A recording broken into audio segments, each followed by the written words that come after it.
Hey you guys, I'm taking on chess.com's adaptive character bots right now. I've gone through the first two and now we're up to Tomas, who is apparently from Switzerland and rated around 1200. Now with the character bots, apparently they get stronger if you play better and they ease off if you play less well. So I've got a game up and let's dive in with Tomas and see what we get. I think he's taking his time over the opening. The key with, I'm going to play the Vienna. Key with the character, with these adaptive bots is that if you do get an advantage against them, then you need to be, he's playing very well actually already. He's played the absolute best response to the Vienna Gambit. Okay. Don't think actually I'm meant to recapture there, but I'm going to. I just want to keep things predictable a little bit. And queen back. Okay, so yeah, as I was saying before we get stuck into the chess, you do have to be very careful about like the sting in the tail. That if you get ahead, if they make mistakes, then suddenly they can up their game.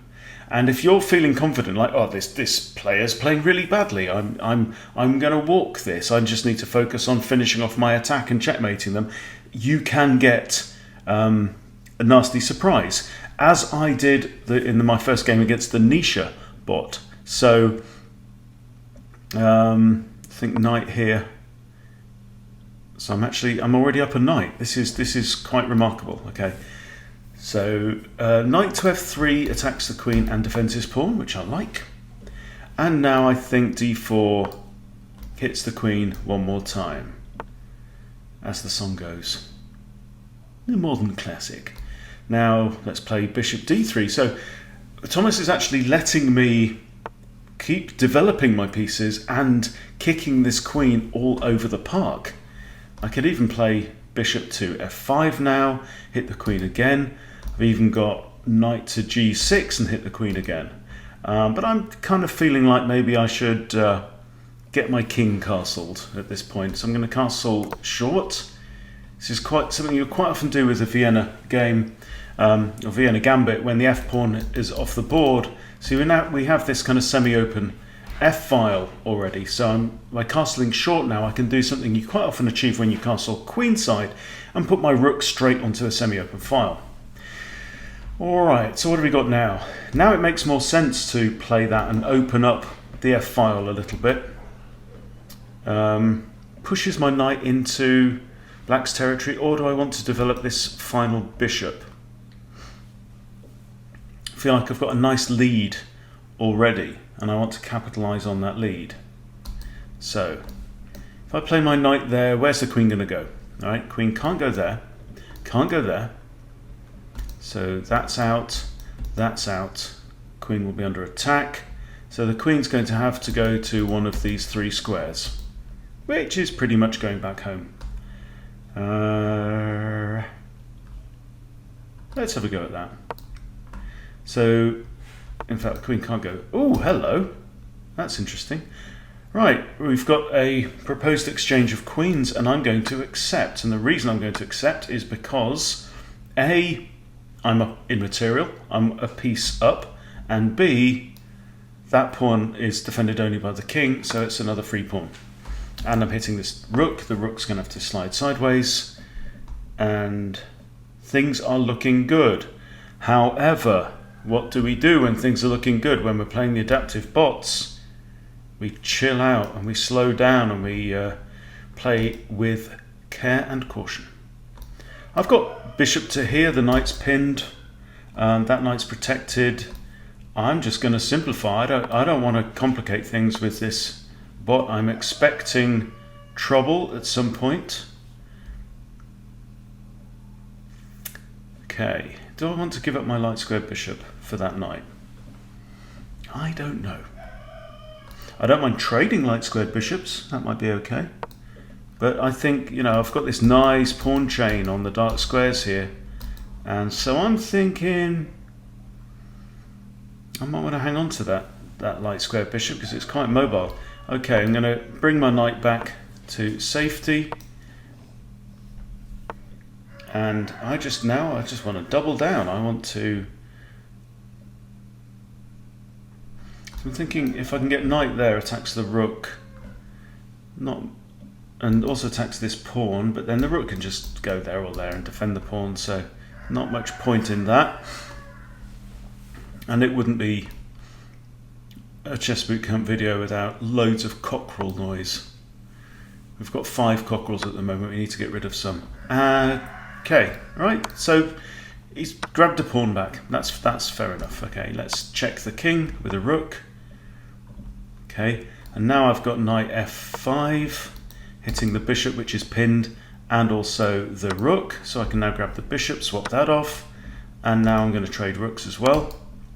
So now I'm still up a full piece, and pawns are completely equal and completely mirrored. The difference being, this rook is not yet in the game, but it's about to steam in.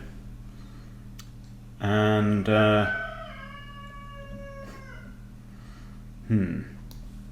so if I play my knight there, we swap off. I'm going to have an isolated pawn on the e-file. However, at the same time, this bishop's looking a little bit awkward. So I think what I need to be doing is I need to be kind of moving these pawns steadily onto the light squares to give my bishop some scope, right? However, of course, this move could be met with pawn takes, so maybe I need to think about putting my knight in a position where it can be improved there. Okay, let's just drop the bishop back then. I can put my knight here if I play pawn there. Okay, look, if you want to swap off your rook, be my guest.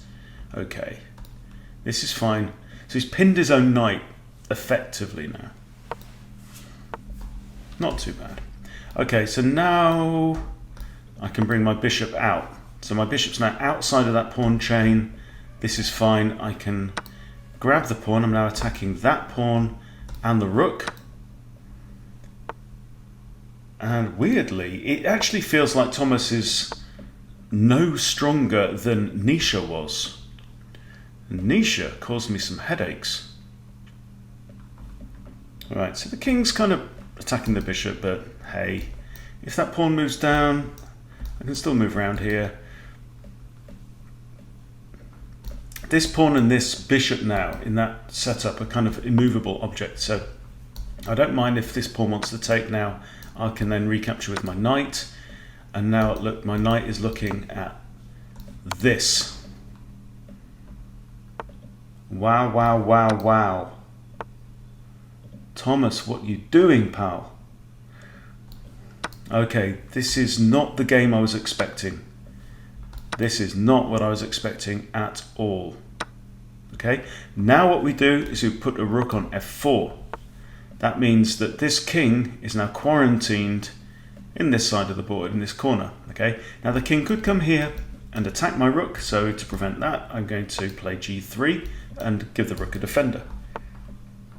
Now this pawn's going to run into nothing there, and so my job now is to squeeze. You remember that bit in Star Wars when they jump into the trash compactor in the Death Star and the walls start caving in? This is what we want to do here. Okay, so I'm just going to, so I need to really take out that pawn. Okay, and so quickest way, swap off. Right, now I can put my rook here. It's defended by the knight, and the king is quarantined in this square here right now. Even if he pushes his pawn forward, it doesn't help. Okay, so now this pawn can dash for the line, and it's going to be a straightforward win. Well, well, well, I was expecting stronger play, I have to say. Okay, and I'm going to get a queen. Yeah, it's got plenty of squares you can go to. All you have to do is identify one square that the king can move to safely. This comes with check, and I've now offset these two, and now I can just ladder my way to victory. Okay, this is not a ladder mate now. This is a, hang on, that's potentially a stalemate. If I move my rook there, that's stalemate, because the queen's got 1, 2, 3, 4. That's the only square right now. So I need to be very careful. So let's put rook here with check. and another check, and then that will be mate. There we go. Nice simple checkmate. Well, Thomas the Adaptive Bot. I didn't see the adaptiveness in that one, unlike Nisha, who managed to get one over me on the first game. Definitely saw some errors, some blunders in this game, and gave up a piece very early on. So 1200 maybe plays around the level of a 1200 player. So if you're rated around 1200, you might get a decent game with this guy. I mean, right now I'm rated around 1450 because I've had a bad run. But I think Nisha was a more interesting opponent in many ways than Thomas. But you never know. This is just one game. We'll see how it pans out. But yeah, you could have some fun playing this bot. But if you want to beat him, you could try the Vienna game, Vienna Gambit. He certainly started off strong, and I was expecting a lot more because with the Vienna Gambit here, d5 is absolutely the best move and is very equal now for black. It just went downhill pretty quickly from there. Bringing this queen out when it was not called for. Yes, it's check. Yes, the queen is also forking the knight, but when the forked piece can block the check, then it's just lost a piece. And then, you know, from this point on, that queenie just gets kicked all over the park, and black ends up with no development whatsoever, and a pretty straightforward win. But there you go. So that's how to beat Thomas, the 1200 rated adaptive bot on chess.com. Thanks for watching, and I'll see you soon.